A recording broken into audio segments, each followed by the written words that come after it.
Assalamualaikum warahmatullahi wabarakatuh. Akhirnya saya harus menanggapi fenomena kehadiran Bang Egy Sujana dan Bang Damai Lubis yang sowan ke rumahnya mantan Presiden Jokowi. Jadi gini saudaraku, yang lain sudah berkomentar, yang lain sudah ngomong sekarang giliran saya. Poin pertama yang jelas, kalau ibarat pertandingan, ibarat tinju kayak apa yang jelas dalam hal ini Bang Egy, Bang Damai Lubis kalah telak itu pendapat saya pertama. Beliau kalah telak oleh Jokowi 1-0, bahkan 10-0, bahkan mungkin 1000-0. Kalah telak, dan kekalahannya ini tercatat dalam sejarah. Itu poin pertama. Poin kedua, saya yakin Bang Egy itu maunya pertemuan itu dirahasiakan, tidak dipublis Tapi kalau akhirnya bocor seperti ini, saya nggak kaget. Pasti yang bocorkan ini dari pihak projonya. Dulu saya pernah 7 tahun yang lalu kalau nggak salah sama kameramen ini di Polres Semarang.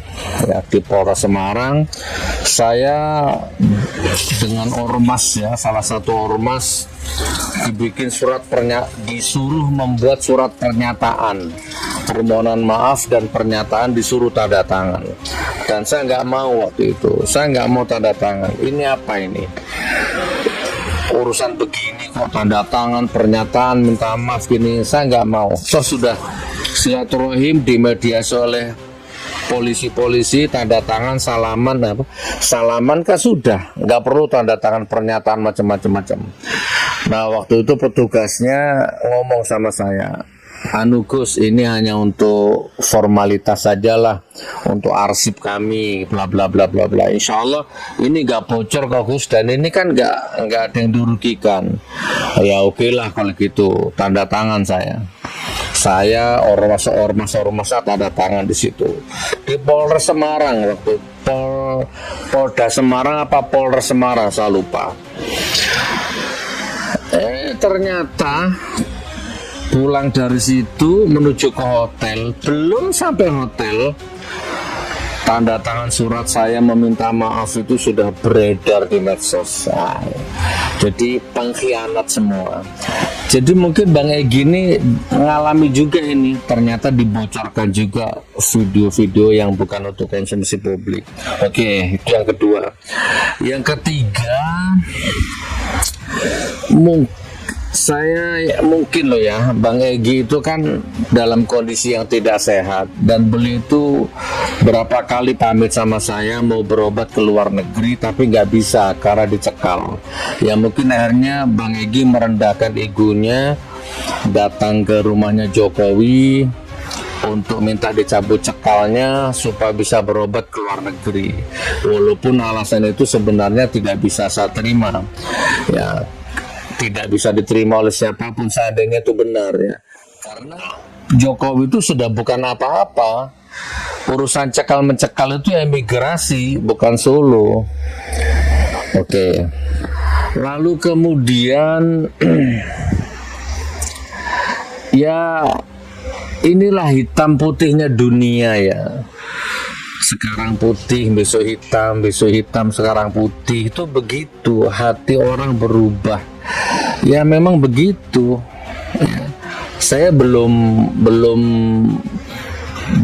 bisa menyampaikan Bang Egy ke level pengkhianat, belum saya belum bisa, tapi intinya saya kecewa saja dengan kejadian itu. Oke, yang kemudian gini teman-teman, inilah ini skema atau cara atau strategi politik pecah belah. Begini nih, ini mahir mereka ya. Rezim Jokowi mahir kalau urusan-urusan seperti ini, memecah belah perjuangan, ya kan. Halah tinggal nunjukkan ijazah aslinya, dah selesai. Katanya mau dibawa ke pengadilan kalau hakim yang minta, ya ternyata nggak datang. Udah makan korban rakyat di penjara, ternyata nggak ada ijazahnya. Kan apa ya, rusak, dolim, jahat. Ya, sekarang pakai politik adu domba, pakai politik pecah belah, ya kan?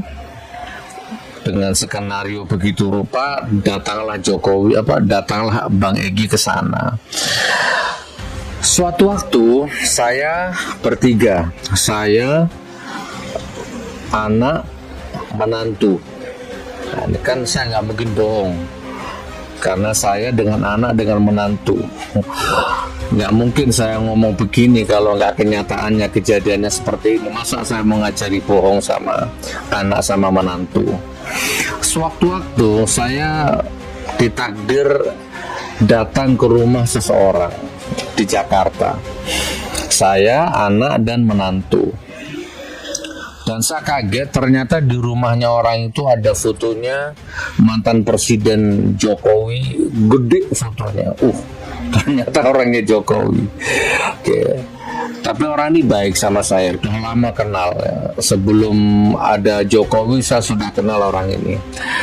Nah, akhirnya orang ini kita ngomong ngalor ngidul ya, akhirnya saya pun cerita ngalor ngidul. Intinya sampai di titik pembahasan Jokowi, dan saya bilang sama orang ini, rezim Jokowi benar-benar jahat, Mas. Dia menghancurkan lahir batin saya, bahkan dia menghancurkan ekonomi saya. Paspor dicekal, saya nggak boleh keluar negeri 3 tahun. Bahkan saya sudah ke Hong Kong waktu itu, sampai di Hong Kong tiba-tiba saya nggak bisa masuk, dideportasi paksa. Oke, apalah ceramah-ceramah di luar negeri batal semua, bimbingan umroh batal semua. Di penjara 2 kali saya, lalu kemudian di sidang di Palu, sidang di Surabaya, sidang di Solo, sidang di Jakarta. Coba bayangkan, Palu, Surabaya, Jakarta, Solo. Selama rezim Jokowi, 4 provinsi, Palu, Jakarta, Solo, Surabaya. Sidang, berapa sumber daya yang saya keluarkan? Miliaran. Kalau segi uang miliaran, belum segi batin yang tidak bisa diukur dengan uang. Sampai pesantren yang di Palu pun terpaksa saya hibahkan ke orang, ya, karena sudah tidak terurus. Nah, orang ini menjawab begini, oke Gus, nanti saya ganti rugi. Kerugiannya Gus Nur semua saya ganti, berapa miliar saya ganti. Ayo saya ajak main-main ke rumahnya Pak Jokowi, ya, sekalian nanti kita lihat ijazah aslinya di sana. Nah itu, di situ saya tegas, ijazah yang mana, Mas? Kalau ijazah yang masih pakai kacamata itu saya nggak mau. Karena yang pakai kacamata itu yang jelas bukan presiden ke-7, saya nggak mau. Kecuali ada ijazah lain, nah mungkin saya pertimbangkan. Tapi intinya saya nggak mau kalau datang ke rumahnya Jokowi. Nauzubillah min dzalik. Gitu teman-temannya. Jadi dengan kejadian Bang Egy ini, maka saya mau nyampaikan ini closing statement di sini ya, sekalian ini. Ya monggo, kalau semua pada akhirnya jadi termul ya monggo. Seandainya penduduk bumi ini sowan semua ke rumahnya Jokowi, presiden, mantan presiden, seandainya penduduk bumi sowan ke sana semua, seandainya penduduk bumi ini ngantri semua ke rumahnya rezim itu, saya akan tetap sendirian, saya tidak akan ke sana. Haram jadah ini gak ada hubungannya sama kemanusiaan. Saya paham bab itu. Hablum minanas saya paham. Ini gak ada hubungannya. Ini adalah hujah ya, hujah politik, hujah etika, hujah estetika, hujah perasaan, ya kan, hujah kedoliman, kemunafikan, kebangsatan, kebejatan, kebohongan, kedustaan. Kalau Jokowinya terserah, sesama hablum minanas gak ada masalah ya, tapi secara perjuangan, apalagi secara perjuangan, secara sejarah, secara histori, secara etika, adab, secara apalah ya, saya nggak akan ke sana sampai mati. Boleh catat omongan saya. Jangankan disuruh, jangankan gratis, dibayar pun saya nggak mau. Catat omongan saya. Jadi kalau ada orang ngomong saya oposisi dunia akhirat, nah, sekarang ternyata enggak. Lalu ada Bang Egy, bagaimana dia membantu saya berjuang jadi lawyer saya di sidang, macanya persidangan, palsu ijazahnya, tiba-tiba sekarang merapat apapun alasannya, sowan apapun alasannya. Ya monggo Bang Egy, monggo Bang Dame, siapapun monggo, silakan. Saya enggak. Catat omongan saya. Karena ini antara hak dan batil. Di mata saya rezim, bukan Jokowi, rezim Jokowi 10 tahun yang lalu di mata saya pengkhianat Allah, pengkhianat rakyat, pengkhianat bangsa, pengkhianat negara, dan saya dirugikan lahir dan batin. Maka haram hukumnya saya bertoleransi dengan kemunafikan, kedustaan, kebobrokan rezim seperti itu. Catat omongan saya. Silakan jadikan saya teremul kalau bisa. 1 triliun per hari itu, nauzubillah min dzalik. Lebih baik saya miskin ya, berkalang tanah miskin, daripada saya mengkhianati hati nurani, daripada saya mengkhianati umat, teman, sahabat, keluarga.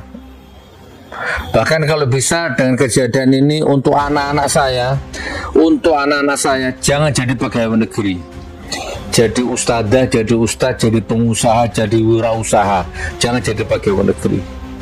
Ya, biar kalian tidak berinteraksi entah langsung tidak langsung dengan rezim terkutuk laknatullah itu. Saya kecewa Bang Egy ya, saya kecewa Bang Dame Lubis. Dan untuk Bang Dame Lubis saya mohon maaf, nomornya Anda sudah saya blokir. Izin ya, mohon maaf. Salam hormat sebagai orang tua, tapi nomor Anda sudah saya blokir. Assalamualaikum warahmatullahi wabarakatuh.